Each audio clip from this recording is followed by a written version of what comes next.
Alhamdulillahi ala ihsani wa syukru lahu ala taufiqihi wa amtinani wa ashhadu an la ilaha illallah wahdahu la syarikalah ta'ziman li sya'ni wa ashhadu anna muhammadan abduhu wa rasuluhu adda'i ila ridwani salatullahi wa salamuhu alaihi wa ala alihi wa ashabihi wa man tabi'ahum bi ihsanin ila yaumiddin amma ba'd.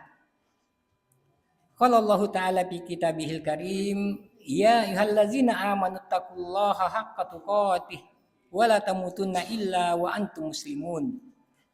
Wa qala Rasulullah sallallahu alaihi wasallam, fa inna asdaqal hadisi kitabullah wa khairal hadi Muhammadin sallallahu alaihi wasallam. Wa syarral umuri muhdatsatuha wa kullu muhdatsatin bid'ah wa kullu bid'atin dolalah wa kullu dolalatin finnar summa ma ba'd.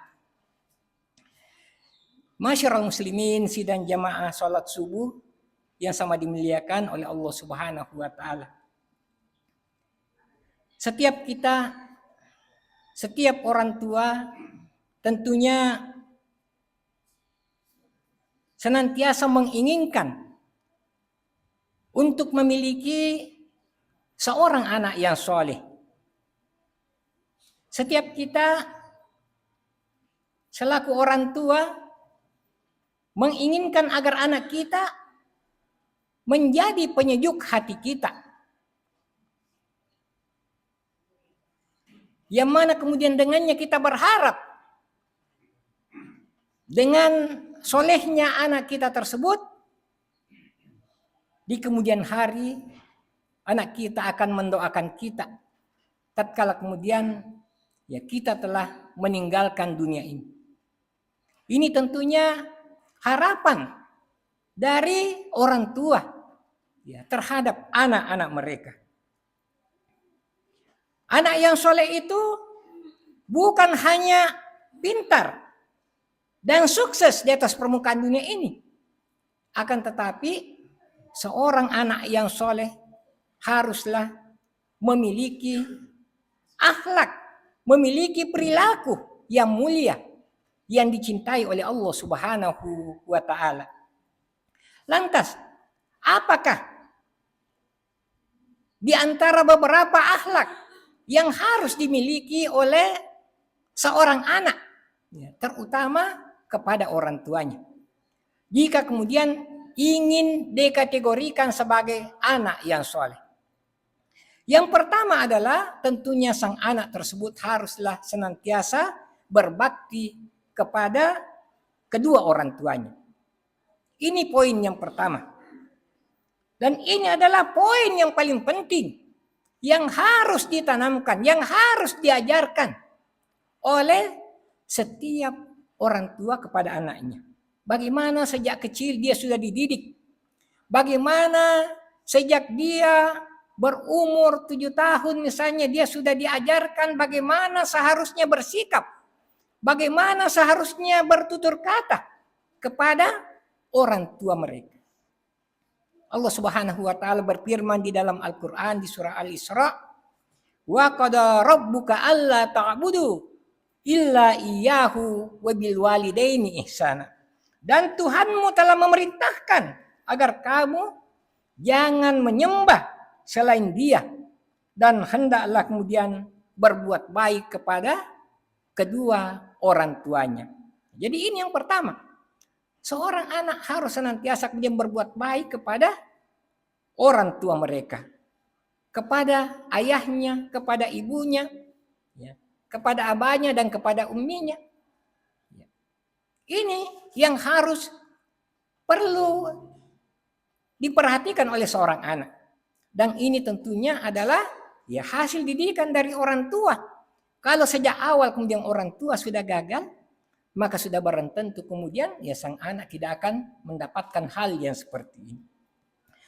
Kemudian ya di dalam sambungan ayat tersebut ya di ayat-ayat terakhir kemudian dikatakan ya seorang anak tidak boleh kemudian ya mengucapkan perkataan-perkataan yang bisa menyakiti orang tuanya.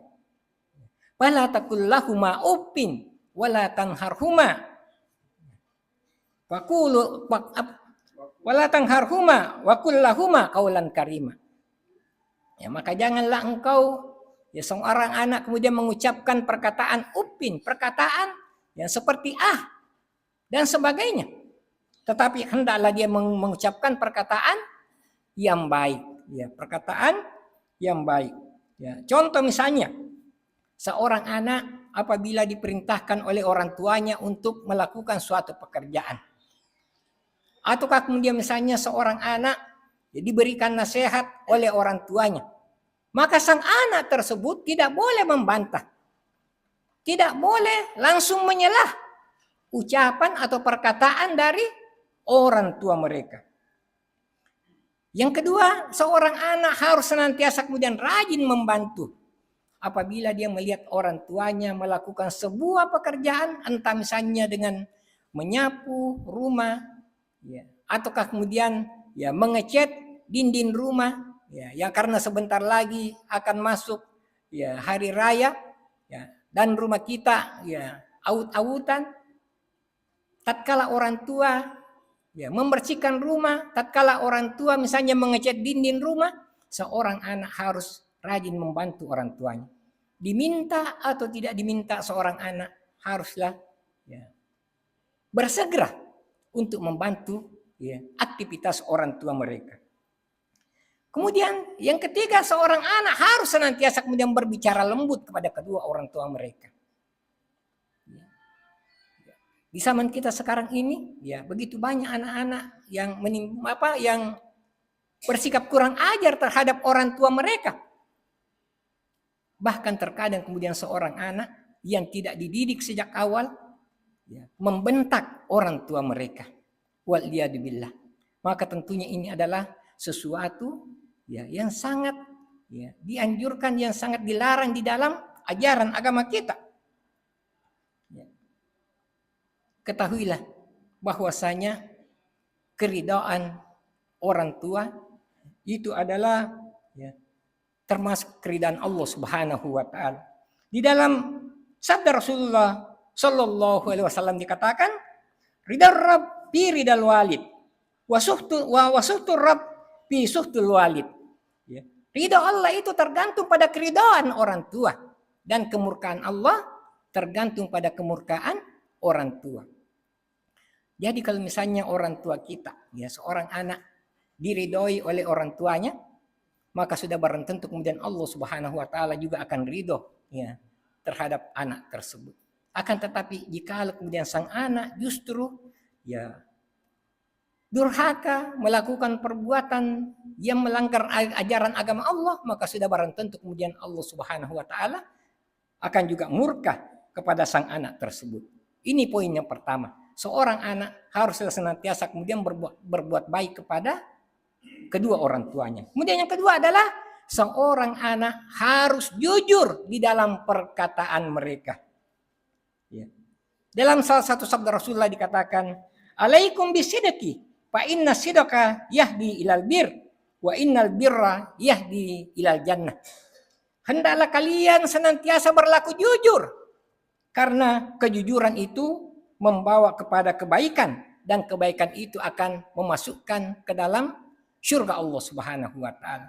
Seorang anak misalnya tatkala ya mengambil ya uang di saku celana bapaknya, ataukah mengambil uang di dompet ibunya, tatkala kemudian orang tuanya, bapaknya dan ibunya sudah mencari, maka sang anak harus secara jujur menjawab bahwasanya saya yang mengambil.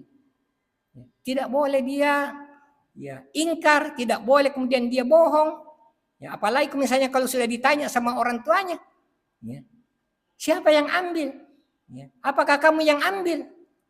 Kalau dia mengatakan tidak, artinya dia tidak jujur, dia berkata bohong. Ya, dia berkata bohong. Seorang anak harus senantiasa kemudian haruslah ya memperhatikan yang namanya sifat kejujuran ini. Sifat jujur, dia harus menanamkan sifat jujur di dalam ya diri mereka. Ya, seorang anak misalnya tatkala menjatuhkan gelas ya, di atas meja, dia harus segera mengakui kesalahannya, meminta maaf kepada ibunya, ya, meminta maaf kepada ayahnya. Jikalau kemudian ya, dia telah memecahkan gelas tersebut. Ini adalah ya contoh-contoh ya, terkait masalah kejujuran. Kemudian ciri akhlak yang ketiga, dia haruslah senantiasa kemudian menjaga sholat mereka. Seorang anak harus senantiasa menjaga sholat yang Allah Subhanahu wa Ta'ala telah perintahkan ya kepada mereka. Terutama bagi seorang anak yang telah berumur 7 tahun ke atas. Nah, ini yang perlu orang tua perhatikan pada anak mereka. Ya, bagaimana kemudian ya nasihat Luqman ya di dalam ya Al-Qur'an ya. Yang Allah Subhanahu wa Ta'ala abadikan ya di surah Luqman ayat 17. Ya, tatkala kemudian ya Luqman memerintahkan kepada anaknya untuk senantiasa ya mendirikan sholat. Ya. Dan juga kemudian Rasulullah Shallallahu Alaihi Wasallam ya dalam salah satu sabda beliau yang mengingatkan pada kita, murru auladakum bis sholat. Ya perintahkanlah anakmu untuk melaksanakan sholat. Ya. Di sini dikatakan perintahkan, ya bukan ajarkan. Ya. Kalau ajarkan ya mungkin ya seharusnya sejak awal sudah diajarkan. Sebelum berumur ya 7 tahun sudah diajarkan memang. Ya, diperintahkan untuk melaksanakan ibadah sholat ya pada umur 7 tahun. Dan lanjutan dari hadis tersebut, dan pukullah mereka tatkala kemudian sudah berumur 10 tahun. Tetapi tentunya pukulan yang dimaksudkan di sini adalah pukulan yang mendidik. Ya jangan misalnya kemudian ya anak kita sudah berumur 10 tahun, ya lantas kemudian kita mengetahui hadis ini, kita pahami hadis ini, kita memukul. Dan kita kemudian memukul anak kita dengan pukulan yang keras, yang bisa kemudian mencelakakan anak kita. Ya, boleh jadi kemudian pukulan itu menyebabkan ada cacat, ya patah tulang misalnya, ataukah kemudian ya pukulan yang bisa menimbulkan bekas pada anak kita. Ya, tetapi bagaimana kemudian pukulan itu adalah pukulan yang mendidik, ya pukulan yang mendidik, tidak menyebabkan ya sesuatu yang merusak ya anggota tubuh daripada anak kita atau mencederai anak kita. Contoh misalnya ya dalam hal ini menjaga ibadah sholat. Seorang anak tatkala kemudian mendengarkan